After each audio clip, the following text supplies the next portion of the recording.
He calls himself the Prince of the Power of the Air. He wants all things to crawl in the dust like him, for he is a serpent, the Snake King.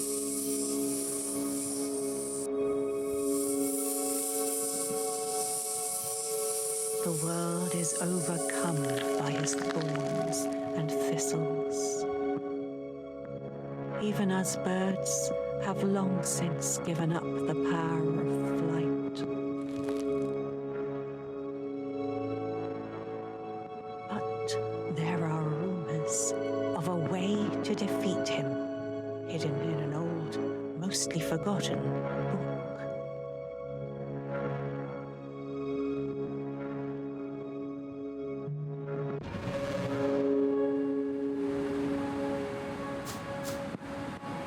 Took a hesitant hop into the forbidding forest.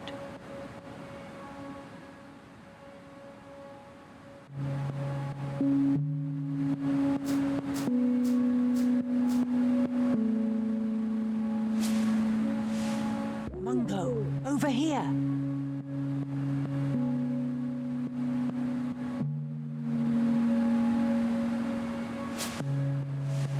Come quickly before they catch you.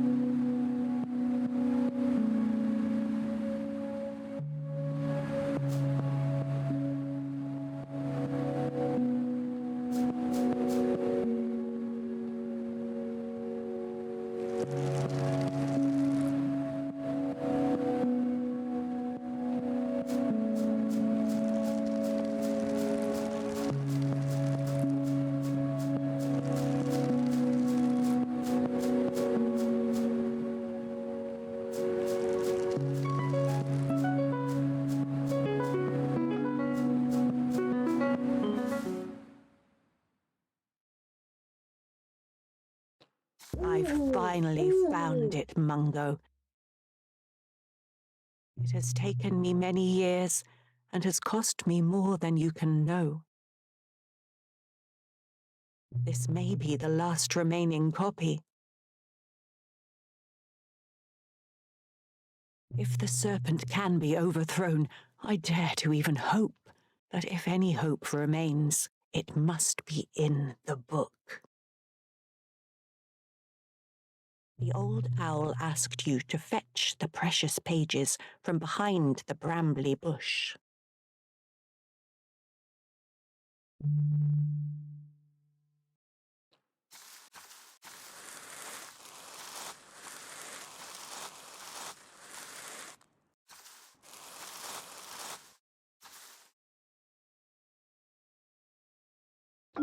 You struggled valiantly to retrieve the book, and it really was quite an undertaking because you don't have any hands.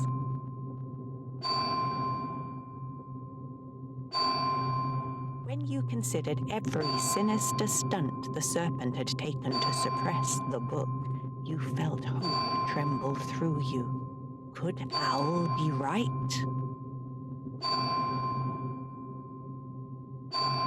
Did this dusty old book have the power to restore hope? Is that what the serpent was scared of? What do you think, Mungo? Do we dare open it?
There was a man seated on the cliff top. He seemed disappointed that he hadn't had the chance to talk to you.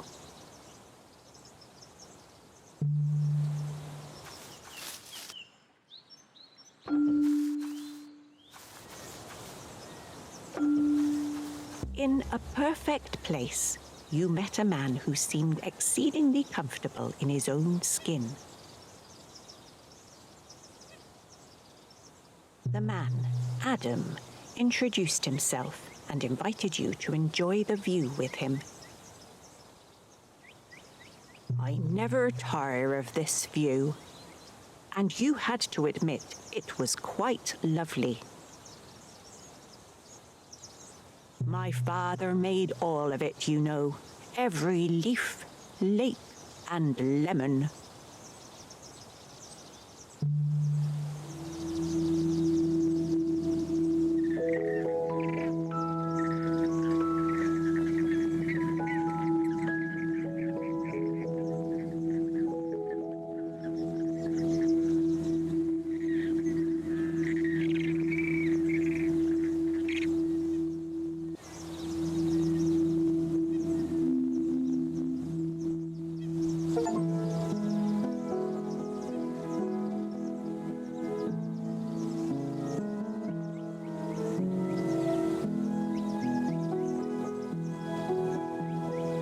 Adam all about your broken world and how you came here to search for a cure. A cure? You wondered if perhaps Adam wasn't very bright, because every word you said bewildered him. Sorry, I don't understand broken, or thorn, or afraid. But your search sounds important. I have an important job to do too. My father asked me to look after this garden and care for everything in it. I bet he'll have what you need. When my jobs are done, I will take you to his special tree. He always knows how to help.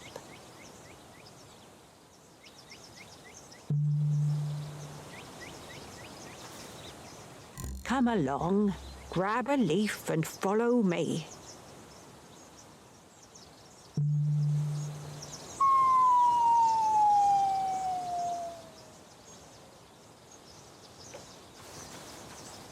You tried not to dwell too long on the indignity of having to use a leaf to fly.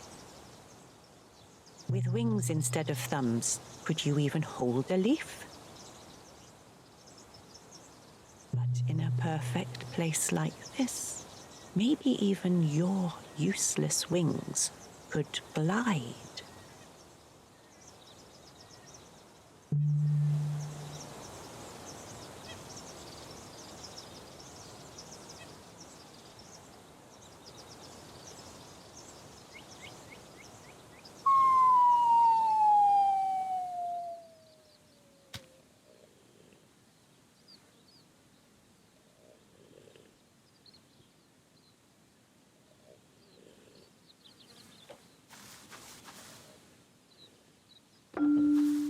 We're going to have a tough job getting past that big old beast over there, unless we can wake him up somehow, said Adam.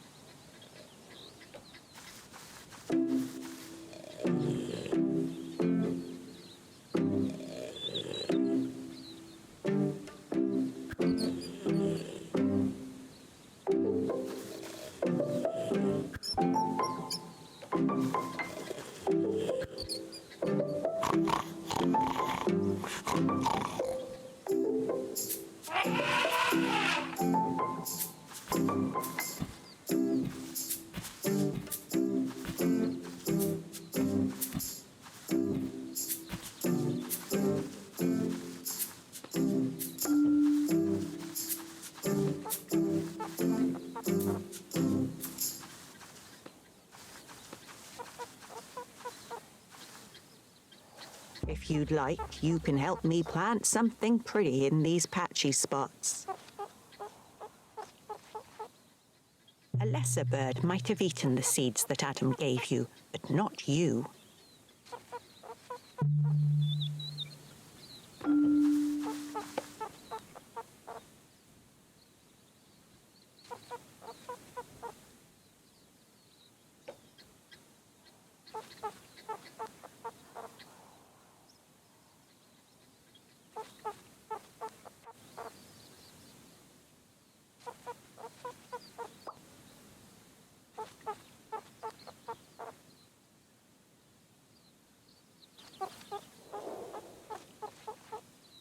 Very nice.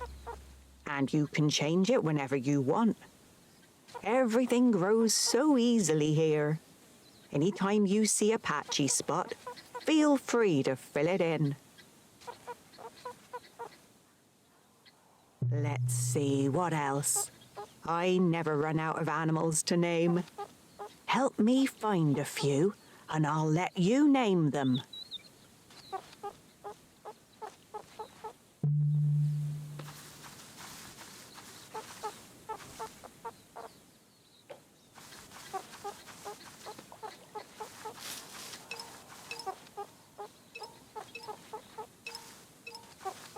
This one's a little shy, but he loves fruity snacks.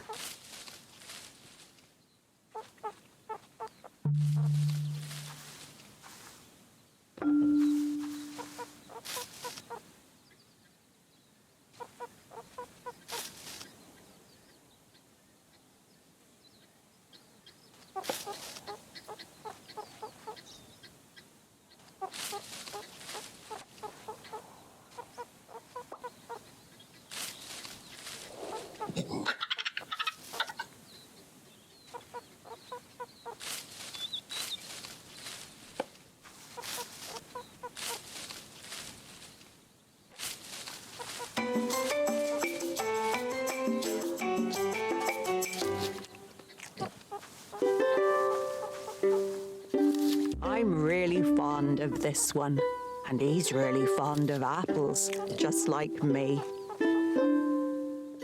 What sort of words do you think best describe it?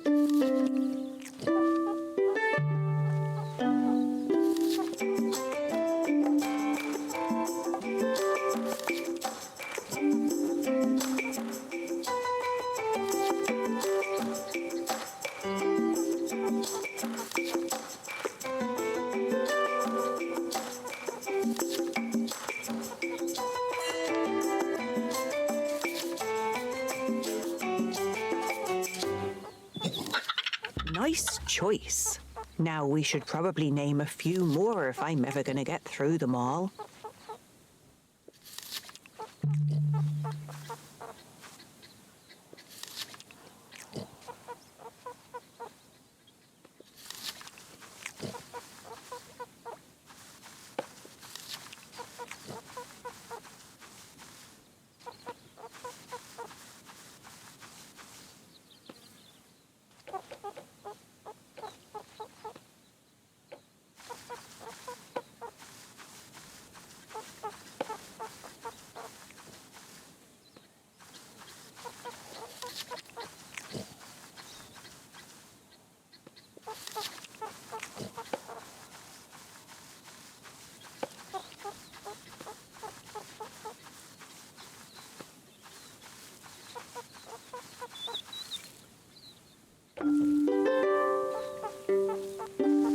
This one's an impressive beast, isn't it? It needs an impressive name. What sort of words do you think best describe it?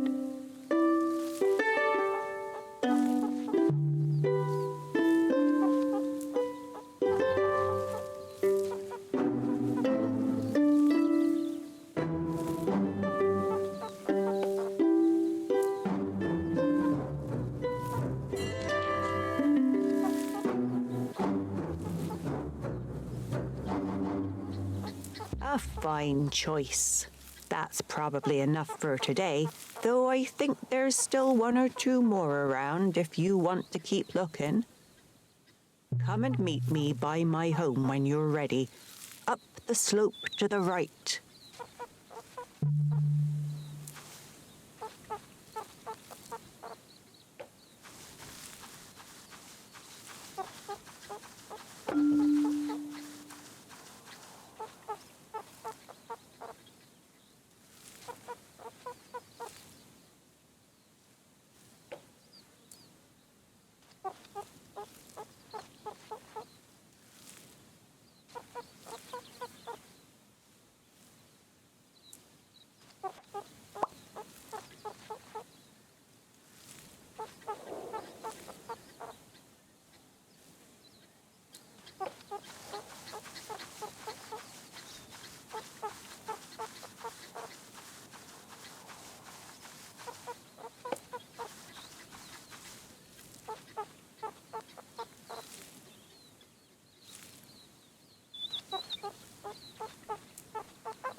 made these guys to be very good at standing still.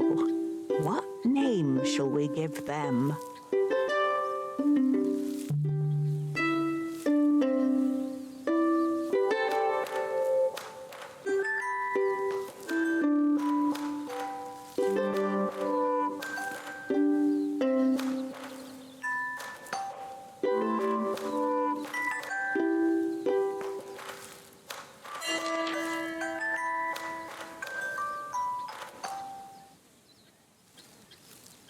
A fine choice. That's probably enough for today, though I think there's still one or two more around if you want to keep looking. Come and meet me by my home when you're ready. Up the slope to the right.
You came across a curiously cozy cave. You finally realized the cave was Adam's home. You wished you could look inside, but it would probably be rude to go in without being invited.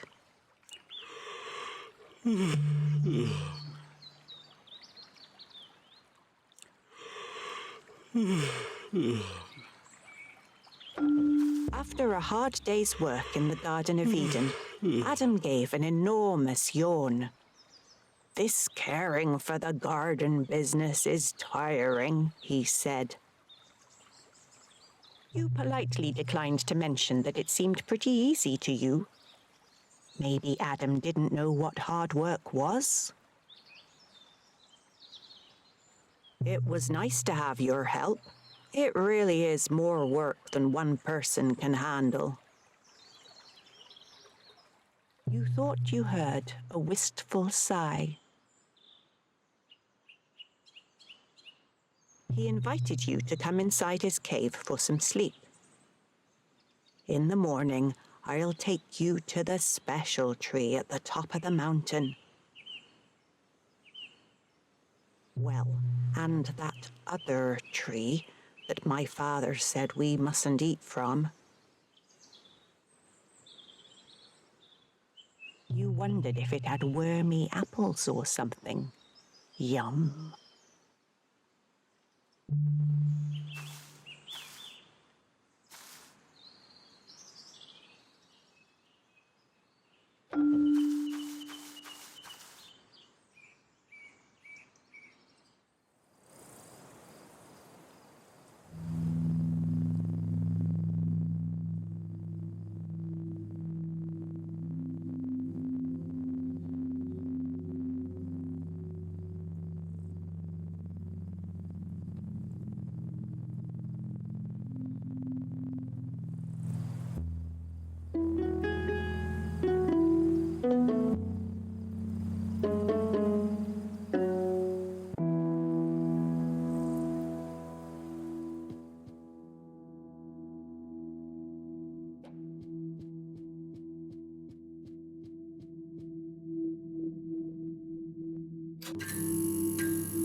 Adam, you've lost weight. Hang on. Is this a dream?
The mere sight of the woman inspired poetry in Adam. It was like he'd never seen one before.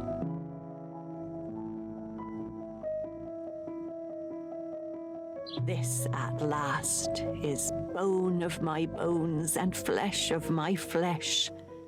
She shall be called woman, because she was taken out of man. You were pretty sure that basically meant wowzers. The woman seemed keen to help Adam. No offense, but you don't look like you can do this on your own. You were inclined to agree with Eve. You got the impression they wanted some alone time. Adam said the special tree was at the top of the mountain. How hard could it be to find?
This must be the tree of life.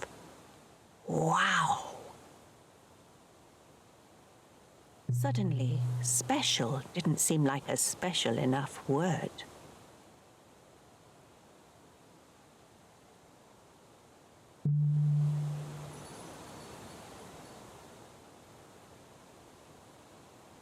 What was this feeling in your wings? Were you flying? There wasn't even a whisper of a breeze to glide upon. You could really fly.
Meanwhile, by the forbidden tree, Adam and Eve were pondering the nature of its strange fruit. A surprisingly sinister-looking serpent slithered up to join them.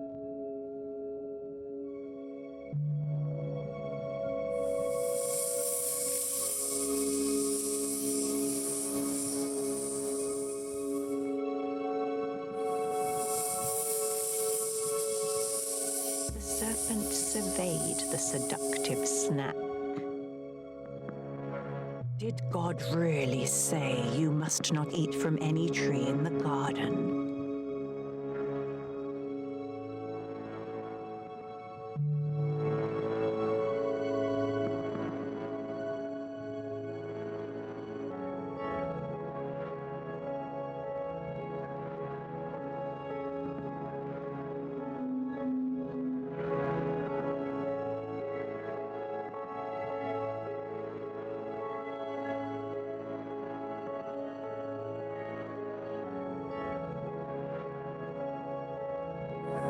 You will not surely die. God just wants to keep you in the dark.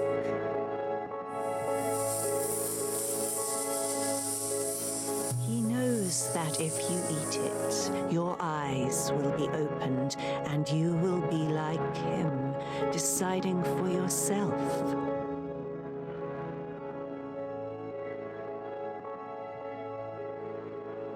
Adam and Eve had to decide who to listen to.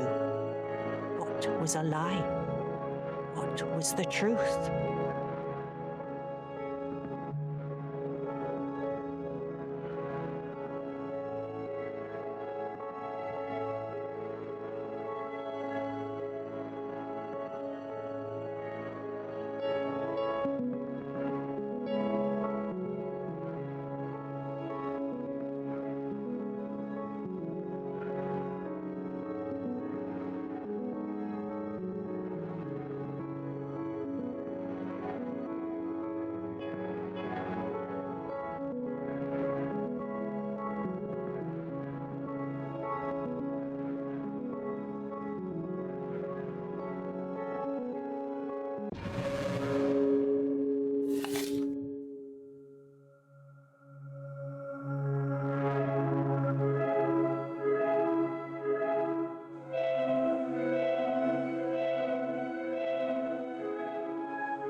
Created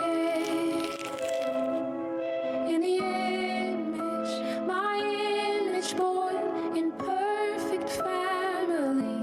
You know not what you eat. Now see the cost to think you're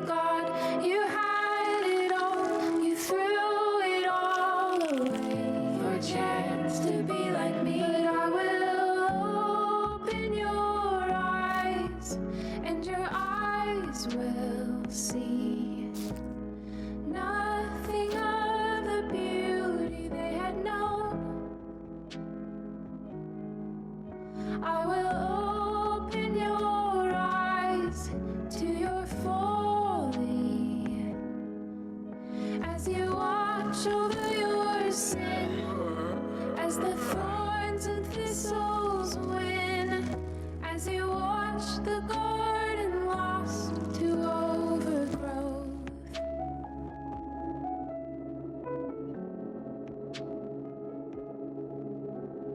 Cursed is the snake, Eve, your womb will feel the same as it writhes in pain to see your child come. Cursed is the ground, Adam, see it on your brow. The sweat reflects the brokenness you've won. For you are dust, and to the dust you shall return. But your seed will crush the head of the serpent, and the snake will strike his heel in return.